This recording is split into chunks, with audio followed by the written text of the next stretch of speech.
Hello friends, welcome back to my YouTube channel Rajni Brajwasi blog. कैसे हो guys? उम्मीद करती हूँ आप लोग अच्छे होंगे। मैं भी एकदम अच्छी हूँ। तो गाइज, जिस चीज़ का आप लोग इंतज़ार कर रहे थे आखिर वही चीज़ हो गई है। तो क्या हो गई है वो मैं आपको बता देती हूँ, ज़्यादा सस्पेंस नहीं रखती हूँ। नीतू का वीडियो आया है और नीतू ने अपने वीडियो में करीब 40 मिनट का वीडियो है, 40 मिनट के वीडियो में पॉइंट टू पॉइंट बात की है। हर एक बात की है, हर एक धमकी के बारे में बात की है। जगत दीदी, जगत भैया, जगत दीदी के भैया, समझ रहे हो, सबके बारे में खुल के बात की है। किसने क्या धमकी दी, कब धमकी दी, किस चीज के लिए ब्लैकमेल किया, वो सब कुछ बताया है।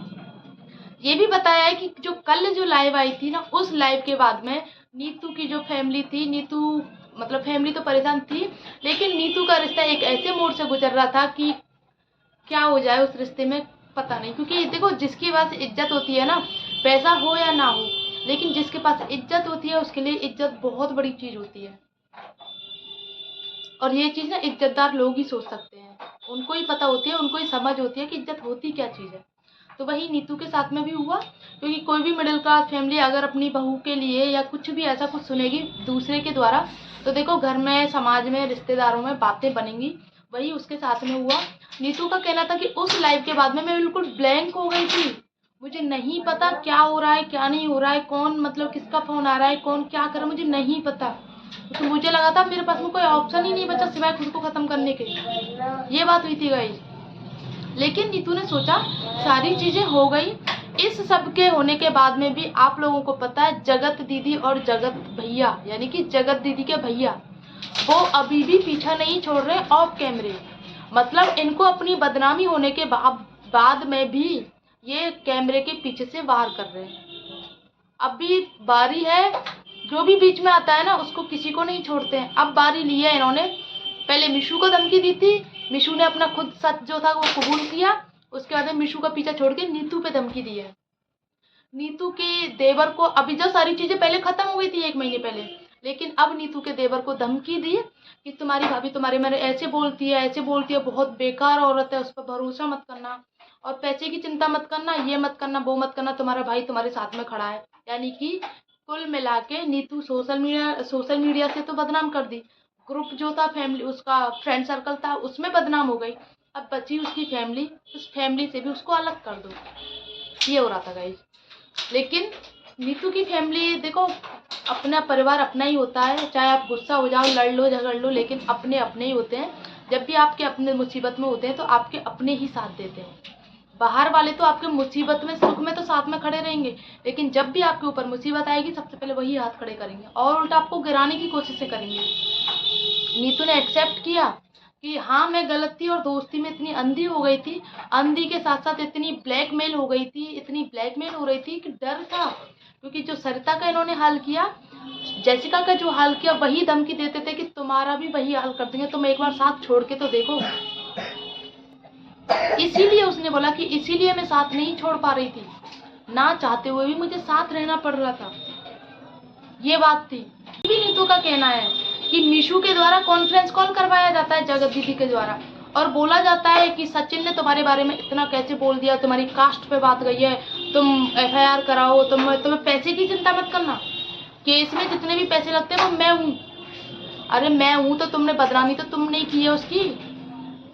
ये जो नीतू है ना, नीतू वाकई में देखो एक हंसमुख लड़की औरत है, एक हंसमुख, जो रोते हुए को भी हंसा दे। पूरे ग्रुप में फेमस थी हंसने के लिए, हंसाने के लिए लोगों को, लेकिन उसके अंदर इतना दर्द भरा होगा ये किसी ने नहीं सोचा था यार। जिसके अभी भी वो बातों से हंस रही है, लेकिन उसकी आंखों में आप देखो वो कितना रो रही है, कितना दुखी है अंदर से, कितना इन लोगों ने उसको इतना टॉर्चर किया है, मेंटली टॉर्चर किया है उसको। और बिल्कुल चुप पड़ी हुई नीतू को इन्होंने उकसाया है दोबारा से। अब उकसाया है तो पूरा सच बाहर निकलेगा, और बाहर निकलेगा तो सबसे ज्यादा बदनामी आपकी होगी, क्योंकि जो भी सच आएगा वो जगत दीदी के बारे में आएगा।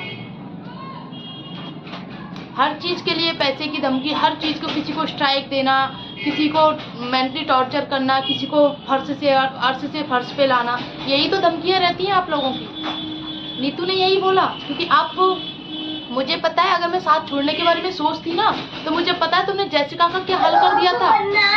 क्योंकि सरिता तो एक मजबूत थी, सरिता को तो कोई फर्क नहीं पड़ा। हालांकि सरिता को भी फर्क पड़ा था ऑडियंस के द्वारा, लेकिन ऑडियंस अब उसकी सपोर्ट में उसने चुप लगा दिया उस टाइम पे। लेकिन जैसिका को तो लोगों ने कुछ समझा ही नहीं था उस टाइम पे, और जैसिका भी चुप लगा गई थी, क्योंकि पता था ऑडियंस ही उसकी पावर है।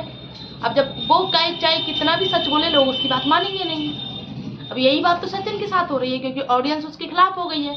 अब सचिन चाहे कितना भी सच बोल ले, उसकी बातों पे कोई यकीन ही नहीं करेगा, क्योंकि सचिन ने बहुत झूठ बोले हैं। अब सचिन की कम्युनिटी आती है नीतू के ब्लॉग देखने के बाद में कि तुमने मेरे मुंह से सच निकलवाने की कोशिश की है, तो अब आज शाम को मिलते हैं और पूरा सच लेकर के आते हैं। अब इस पूरे सच में किसकी गृहस्थी खराब होगी। लिफाफे का जिक्र किया है, तो वो लिफाफे का जिक्र क्या है, हो सकता है कुछ लिफाफे में देकर कुछ वहां तक पहुंचता होगा सामान, यहाँ से वहां, वहां से यहाँ, कुछ ऐसा होता होगा, क्योंकि सचिन ने जिक्र किया है कि वो लिफाफे वाली बात भी सामने आएगी। अब मतलब किसी एक को तो रुकना पड़ेगा, चाहे देखो ऑडियंस की बात नहीं है, ऑडियंस का तो ये है कि थोड़े टाइम बाद भूल जाते हैं, लेकिन अपनी इज्जत के लिए किसी एक बंदे को तो चुप होना पड़ेगा। सचिन तो चुप होने से रहा, तो जिसको अपनी इज्जत प्यारी है वही चुप हो जाए। नीतू तो इतने दिन से चुप थी, लेकिन उसको उकसाया, और अभी भी उधर जगत दीदी की तरफ से वो चुप थी, बिल्कुल उसकी तरफ से कोई बात ही नहीं बोल रही थी, लेकिन फिर भी जगत दीदी के भाई ने उसको, देवर को धमकी दी, उनको भड़काने की कोशिश करी कि जब तुम हमारी तरफ नहीं बोल रही हो तो तुम उसकी तरफ भी मत बोलो, तुम हमारी तरफ आ जाओ। यानी कि अब भी वो एक्सेप्ट करने को तैयार है कि तुम हमारी तरफ मिल जाओ, जो भी है इसमें पर्दा डाल दो सारी गलतियों पर, वो पूरी गलती सचिन की है, ये कहना है उनका। लेकिन नीतू ने साफ साफ मना कर दिया। अब जाना मतलब और ज्यादा गड्ढे में गिरना है, उन लोगों के पास में जाना मतलब और ज्यादा गड्ढे में गिरना। तो ये लोग अपने आप को कहाँ का शहंशाह समझते हैं, है कौन ये लोग। सिर्फ यही लीगल धमकी देना, बस यही आता है इन लोगों को। जब ऑडियंस एक बार कमेंट ऑन करके तो देखो, पता चल जाएगा ऑडियंस क्या सोच रखती है तुम्हारे बारे में। तुम कितने घर खराब किए, तुमने कितने लोगों के घर खराब किए हैं, लेकिन तुम्हारा घर एकदम सेफ बच गया। जिसने किया उसने किया कराया करके सामने वाले की घर की बर्बादी कर दी। एक घर की नहीं, कितने लोगों के घर की बर्बादियां हुई हैं। याद है आप लोगों को जिस टाइम पे जगत दीदी की एंगेजमेंट हुई थी और सचिन वहां से रोकर के आए थे, तब बहुत से जो रिएक्शन चैनल वाले हैं उन्होंने बोला था, कुछ इन दोनों पे इल्ज़ाम लगाए थे, और आज वो इल्ज़ाम बिल्कुल सच साबित हुए हैं। लेकिन जगत दीदी और जगत भैया सब कुछ जानते हुए भी रौबदार आए थे, लोगों के सामने सिर उठा के आए थे कि लोग जो हैं गलत बातें बता रहे हैं, ये कर रहे हैं, वो कर रहे हैं। उन्होंने लोगों को स्ट्राइक दी थी, कितने लोगों के चैनल इन्होंने ख़त्म कर दिए थे। तो उन लोगों की बद्दुआएं जो थी, उन लोगों की बद्दुआएं थी कि इनकी लाइफ बर्बाद हो गई, क्योंकि इन्होंने ना जो भी किया वो गलत किया था, बहुत गलत किया था इन्होंने। किसी भी मतलब रिएक्शन चैनल वालों के रिएक्शन, जितने भी रिएक्शन देते थे ना, सबको स्ट्राइक दी थी इन्होंने, लाइन से स्ट्राइक दी थी। अगर किसी ने इनका नाम यूज कर लिया, किसी ने फ़ोटो यूज कर लिया, किसी ने इनके बारे में कुछ बोला, तो 2-2 3-3 चैनल से स्ट्राइक दी थी, तो उनके लोगों के चैनल ख़त्म हो गए थे। तो उन लोगों की बद्दुआ तो खराब बेकार नहीं जाएंगी। तो बद्दुआओं का ये असर था कि 1 महीने के बाद ही ये सारा सच बाहर निकल के आ गया, और इतना गंदे तरीके से निकल के आया।